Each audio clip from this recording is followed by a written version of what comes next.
Episode 310, Avian Flu and Food Security. This is the Change Underground. I'm your host, John Moore. Decarbonise the air, recarbonise the soil. Another Varroa update. Quote, Sunday the 18th of September. There was one new detection of Varroa mite today within the existing red eradication zones in the Newcastle area. That brings total infected premises across New South Wales to 100.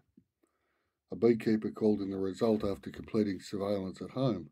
Thank you for letting us know. It's not required for beekeepers in the red zone to conduct surveillance at this time due to the widespread euthanasia of hives currently occurring.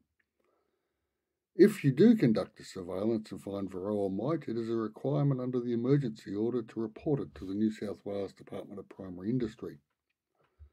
Euthanasia operations continue in the Nana Glen and Hunter red eradication zones. End quote. Starting to see light at the end of a very long, nasty tunnel, we can hope. Now then, for more biosecurity worries. From the RTE site, dated the 13th of September 2022, by Joe McCarrella, entitled Reports of Dead and Dying Seabirds on East and South Coasts. That's the east and south coasts of Ireland, obviously, Leinster and Munster. Quote, Birdwatch Ireland says it has received hundreds of reports of dead and dying seabirds along the east and south coasts in recent days. Clusters of dead birds have been found in some location. 15 were found at Morris Castle Beach in County Wexford yesterday, with 8 found on British Bay Beach in County Wicklow. Neil Hatch of Birdwatch Ireland says it seems likely the birds have died from avian flu, which has recently been detected in other dead seabirds by the Department of Agriculture. The species most affected are gannets, but razorbills, guillemots and gulls have also been found dead.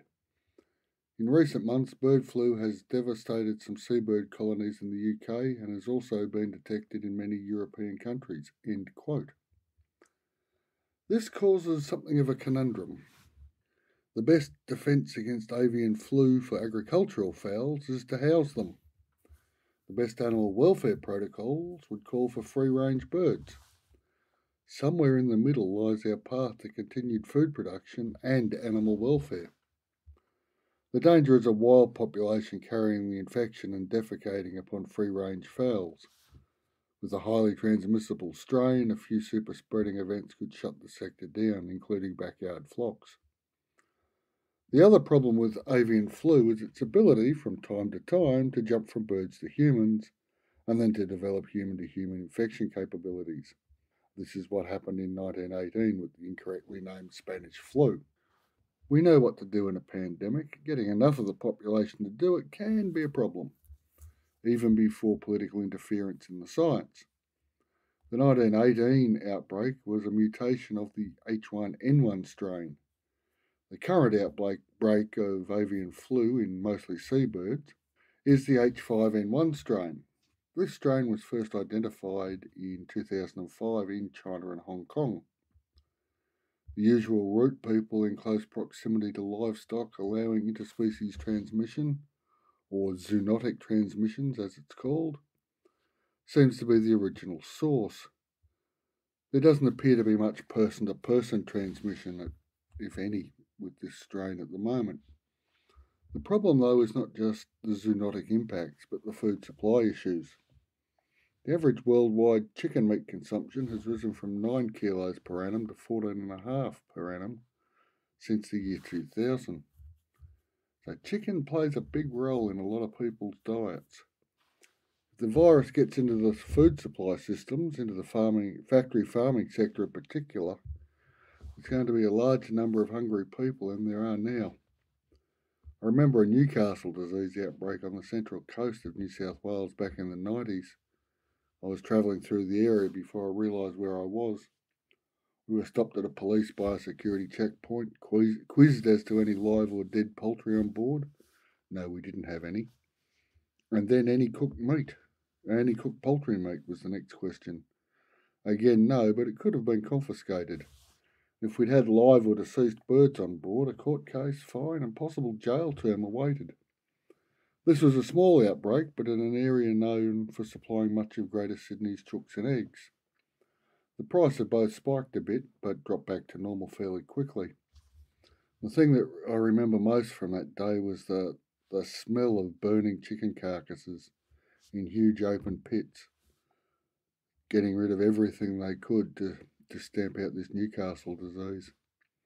Now, if a major avian flu outbreak occurred, disruptions would be far more consequential than just that localised Newcastle's disease.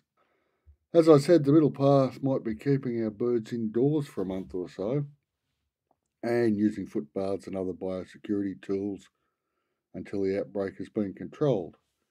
Now, keeping poultry indoors has its own issues. Our chooks are easy enough. We just set up a deep litter system and look after them that way.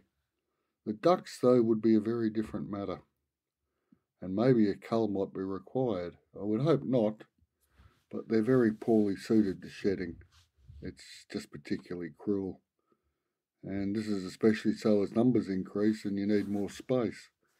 A trio or two could just about be housed, but they would not be happy birds. Mind you, I'm not sure they'd be all that pleased with being culled either. Biosecurity in a health crisis is never a pleasant set of circumstances. Then, of course, we have our piggies. They too can contract avian, human, and, of course, porcine flus. This is a situation I'm not really looking forward to, but may well have to face at some stage in the near future.